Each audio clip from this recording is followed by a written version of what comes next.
155(2) CrPC का प्रार्थना पत्र भी रिजेक्ट हो सकता है। तो दोस्तों, आज का वीडियो बहुत ही ज़्यादा महत्वपूर्ण होने वाला है। तो फ्रेंड्स, इस वीडियो को आपको कंप्लीट देखना है।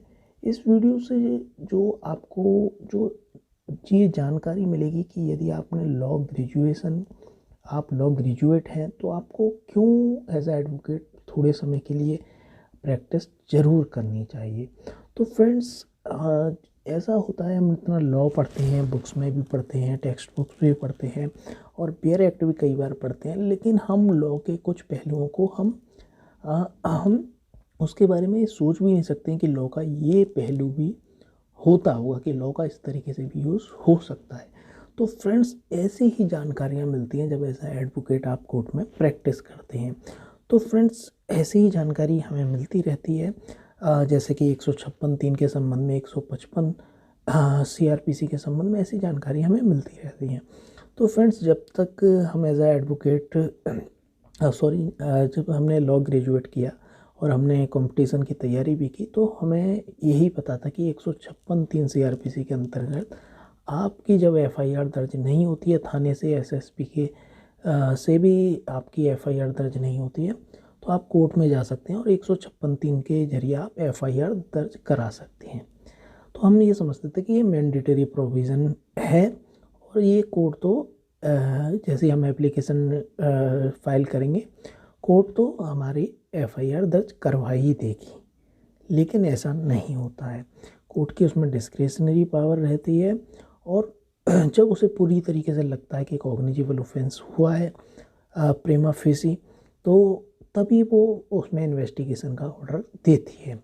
इसी तरीके से एक जानकारी मुझे अभी नहीं मिली, मेरा ही ये मामला है, मुकदमा है। तो फ्रेंड्स, मेरे पास एक क्लाइंट आया, तो उसके पास नोटिस आए थे क्रिमिनल रिवीजन के। तो फ्रेंड्स, क्या हुआ था, काफ़ी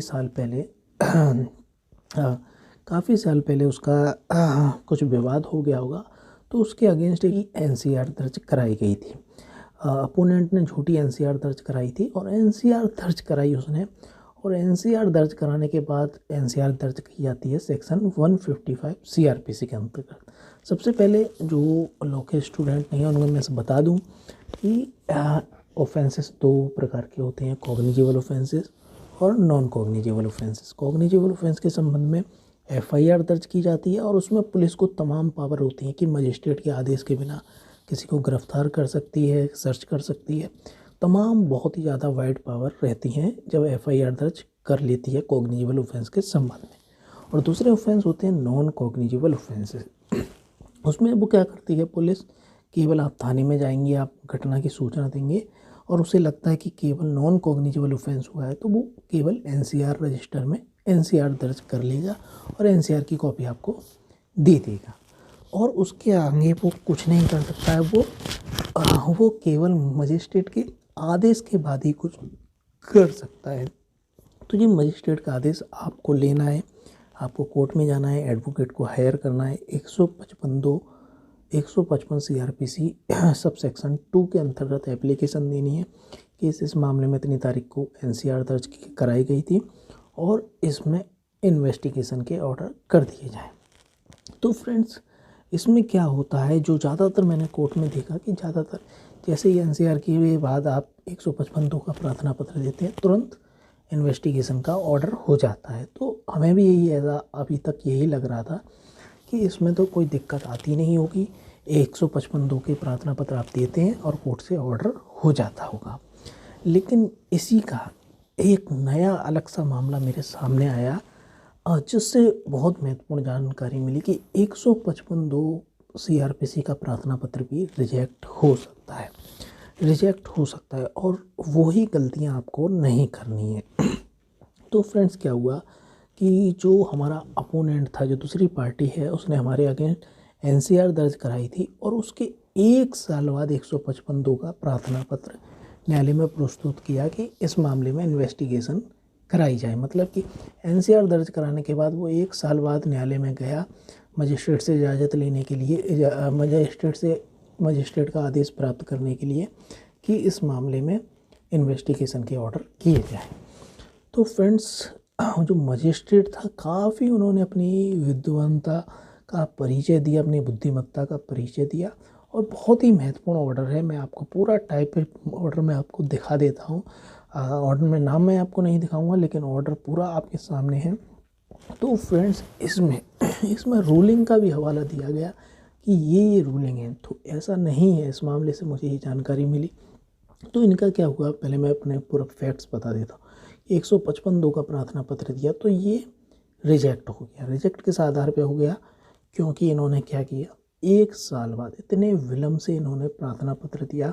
घटना हुई, घटना के 1 साल बाद इन्होंने प्रार्थना पत्र दिया। तो ऐसा नहीं है कि इसमें टाइम लिमिट है, लेकिन इन्होंने बहुत ही ज़्यादा डिले से प्रार्थना पत्र दिया। और इन्होंने क्या गलती कर दी, इसमें जो शपथ पत्र लगाना चाहिए प्रार्थना पत्र के साथ, वो भी नहीं लगाया था। तो फ्रेंड्स, ये गलती कर दी। तो मुख्य तौर पर विलम्ब होने के कारण ये प्रार्थना पत्र रिजेक्ट हो गया 155(2) का। तो हमने पढ़ा तो हमें भी ये नई जानकारी मिली कि इस तरीके से 155(2) का प्रार्थना पत्र भी रिजेक्ट हो सकता है। तो फ्रेंड्स, जब इनका ये रिजेक्ट का ऑर्डर हुआ, 155 के प्रार्थना पत्र रिजेक्ट कर दिया गया, तो इन्होंने जिला एवं सत्र न्यायालय आगरा में ये रिवीजन फाइल किया कि ये न्यायालय ने त्रुटि की है, वैधानिक प्रक्रिया का यूज़ नहीं किया है, अपने जुडिशियल माइंड का यूज़ नहीं किया है, इसीलिए इस ऑर्डर को निरस्त कर दिया जाए और 155(2) के आदेश को, प्रार्थना पत्र को मंजूर करने का आदेश दिया जाए। तो ये रिवीजन डाला 155(2) का जो आदेश था कि प्रार्थना पत्र रिजेक्ट कर दिया जाता है और ये आदेश नहीं दिया जाता है मजिस्ट्रेट के द्वारा कि इस मामले में इन्वेस्टिगेशन किया जाए। तो इसके अगेंस्ट इन्होंने रिवीजन डाला Agra district and session court में। तो फ्रेंड्स, इस जो यहाँ पर महत्वपूर्ण है, अभी मैं इसका रिवीजन का जवाब बना रहा हूँ, वो भी आपके साथ शेयर करूँगा। इसमें अभी ये डेट पढ़ने वाली है, मुझे इसका जवाब तैयार करना है लिखित तौर पे, और ओरल भी इसका आर्गूमेंट करना है। तो दोनों ही चीज़ करनी है, दोनों ही चीज़ आपको करनी चाहिए, बेहतर रहती हैं। तो फ्रेंड्स, यही ऑर्डर से हमें ये जानकारी मिली कि 155(2) के अंतर्गत यदि आप NCR दर्ज कराते हैं तो आप डिले ना करें, क्योंकि जिस तरीके से FIR में डिले होता है या और भी कोई भी इस तरह की प्रक्रिया उनमें डिले होता है, तो उसका घातक इफेक्ट पड़ता है और आपका प्रार्थना पत्र रिजेक्ट हो सकता है। इसीलिए 155(2) का यहाँ पर इनका प्रार्थना पत्र रिजेक्ट किया गया। तो फ्रेंड्स, क्या ऑर्डर है आपके सामने, आप देख सकते हैं। मैं पढ़ देता हूँ कि जब ये प्रार्थना पत्र रिजेक्ट किया गया 155(2) का, सेक्शन 330 के अंतर्गत ये डाला गया था। मारपीट के अंतर्गत, हल्की फुल्की मारपीट के अंतर्गत ये 330 के अंतर्गत ये NCR लिखाई गई थी। उसके अंतर्गत उसी के संबंध में 155(2) का ये प्रार्थना पत्र दिया गया था। तो क्या क्या बताया गया इसमें, तो फ्रेंड्स, ऑर्डर के संबंध में इन्होंने, न्यायालय ने जो ऑर्डर लिखा बहुत ही अच्छा लगा मुझे कि न्यायालय पे समय कम होने के बावजूद भी कुछ मजिस्ट्रेट हैं जो अपनी विधिमत्ता का परिचय देते हैं और काफ़ी अध्ययन करते हैं। बहुत ही महत्वपूर्ण ये आदेश है आगरा की एक मजिस्ट्रेट कोर्ट का। तो फ्रेंड्स, इस आदेश को जब आप पढ़ेंगे, ये 155(2) का जो प्रार्थना पत्र निरस्त किया गया है, इसका जो आदेश है, जो ऑर्डर, जो इसमें ऑर्डर में लिखा गया, बहुत ही ज़्यादा महत्वपूर्ण है। और आपको पता चलेगा कि मजिस्ट्रेट के पास इतना काम होने के बावजूद भी इन मजिस्ट्रेट ने किस तरीके से अपने जुडिशियल माइंड का यूज़ किया और अपने तर्कों के समर्थन में यहाँ पर रूलिंग भी दी। तो फ्रेंड्स, बहुत ही महत्वपूर्ण है ये, मैं पढ़ देता हूँ। प्रार्थी के विद्वान अधिवक्ता की बहस को सुना और पत्रावली पर का अवलोकन किया गया। प्रार्थना पत्र अंतर्गत धारा 155(2) CRPC के माध्यम से NCR 2020 की विवेचना कराना चाहता है, परंतु ये स्पष्ट है कि उक्त NCR 2000 वर्ष में पंजीकृत हुई है और अब एक वर्ष बाद उसकी विवेचना के आदेश प्राप्त करने हेतु प्रार्थना पत्र प्रस्तुत किया गया है। मतलब कि NCR जब उसने दर्ज कराई, मतलब NCR 2020 में उसने दर्ज कराई और 2021 में, 1 साल बाद वो 155(2) का प्रार्थना पत्र डालता है कि इसमें इन्वेस्टिगेशन करा दी जाए। तो साफ तौर पर ये संदेशपद है, डाउट है, क्योंकि कोई भी मामला, चाहे FIR का हो चाहे NCR का, उसमें यदि डिले होता है तो संदेशपद हो जाता है, सस्पिशन, अंडर सस्पिशन हो जाता है कि ये फॉल्स फैब्रिकेटेड है। तो यही इसी पर गौर दिया मजिस्ट्रेट ने। इस प्रकार NCR में पंजीकृत एनसीआर के पंजीकृत होने के लगभग 1 साल बाद विवेचना के आदेश हेतु प्रार्थना पत्र दिया गया। इसके अतिरिक्त प्रार्थना पत्र के साथ शपथ पत्र भी नहीं दिया गया। जो बेसिक रिक्वायरमेंट होती है कि आप कोई भी प्रार्थना पत्र दे रहे हैं तो उसके साथ शपथ पत्र भी दें, वो शपथ पत्र आपने नहीं दिया गया, जिससे कि आपकी साफ मेलाफाइड इंटेंशन दर्शित इसमें हो रही है। इसके आगे क्या लिखा, मेलाफाइड मतलब कि आपकी बदनीयती आपकी साफ दिखाई दे रही है। आगे क्या लिखा, इस प्रकार असाधारण एवं असामान्य विलंब से धारा 155(2) CRPC के अंतर्गत प्रार्थना पत्र प्रस्तुत किया गया है और इस असाधारण एवं असामान्य विलंब का कोई संतोषजनक स्पष्टीकरण प्रार्थी द्वारा प्रार्थना पत्र में दर्शित नहीं किया गया। तो आप FIR के मामलों में भी देखते हैं और NCR के मामलों में ऐसे कम केसेस हैं। तो फ्रेंड्स वही यहाँ पर कॉन्सेप्ट लागू होता है कि आपका डिले हुआ है, आपका डिले हो गया 1 महीना 2 महीना, तो आपको उसमें स्पष्टीकरण देना चाहिए कि डिले क्यों हुआ, डिले का कारण क्या था। आपको वो रोक रहा था दूसरा पक्ष, आपको डर था कि मैं ऐसा ऐसा कर दूंगा, कोर्ट में जाऊंगा तो ये मेरे मरवा देगा, मेरे साथ मारपीट करेगा। तो क्या डर था, आपने कोई एक्सप्लेनेशन यहाँ पर नहीं दिया। कोई एक्सप्लेनेशन यहाँ पर संतोषजनक स्पष्टीकरण यहाँ पर नहीं दिया गया प्रार्थी के द्वारा। और यहाँ पर आगे रूलिंग, यहाँ पर एक साइटेशन यहाँ पर कोट की गई है कि एस चंद्रपूर्ण राव बनाम state of Andhra Pradesh, S Chandrapurna Rao बनाम state of Andhra Pradesh criminal petition number 12/527 सन 2013 का ये निर्णय है आंध्र प्रदेश हाई कोर्ट का। इसमें 16/6/2014 को ये निर्णय हुआ। इसमें आंध्र प्रदेश उच्च न्यायालय के द्वारा, माननीय आंध्र प्रदेश उच्च न्यायालय के द्वारा ये स्पष्ट तौर पर निर्धारित किया गया कि धारा 155(2) दंड प्रक्रिया की विवेचना की अनुमति दिए जाने से पूर्व मजिस्ट्रेट अपने विधिक मस्तिष्क का प्रयोग करेगा। कि 155(2) का प्रार्थना पत्र देखा और तुरंत अलाउ कर दिया कि इसमें इन्वेस्टिगेशन की जाए, ऐसा नहीं है।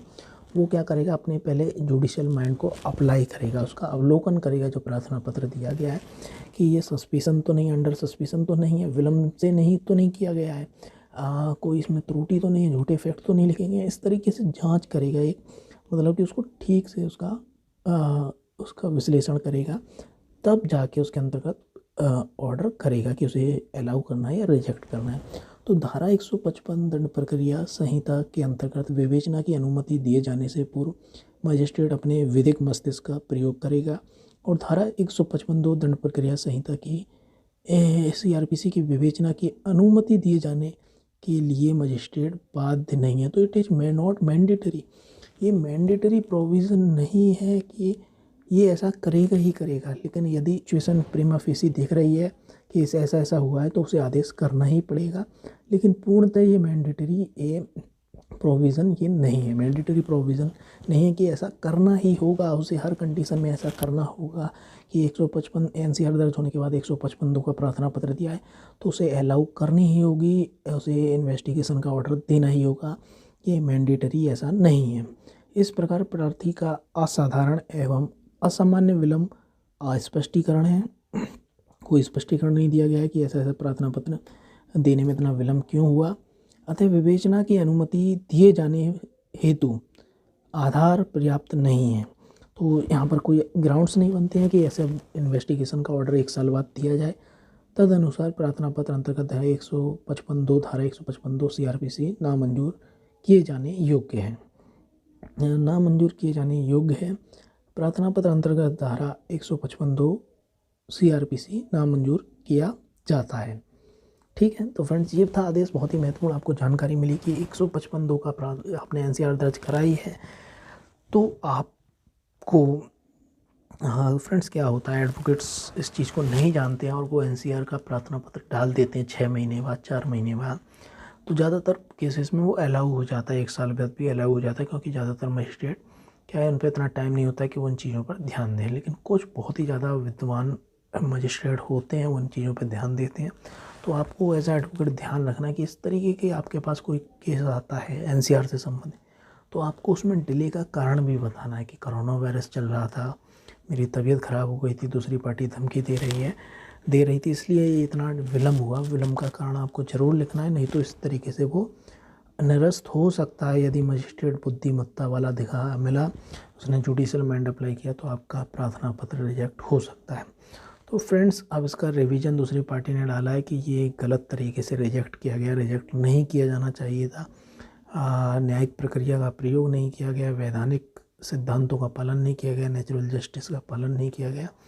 तो फ्रेंड, इसीलिए हम इसका भी हमें जवाब तैयार करना है और ओरल इसकी बहस भी करनी है। तो फ्रेंड, जब हम वो करेंगे उसमें हमारा क्या होता है हम देखते हैं, उसका भी एक्सपीरियंस आपके साथ साझा करेंगे।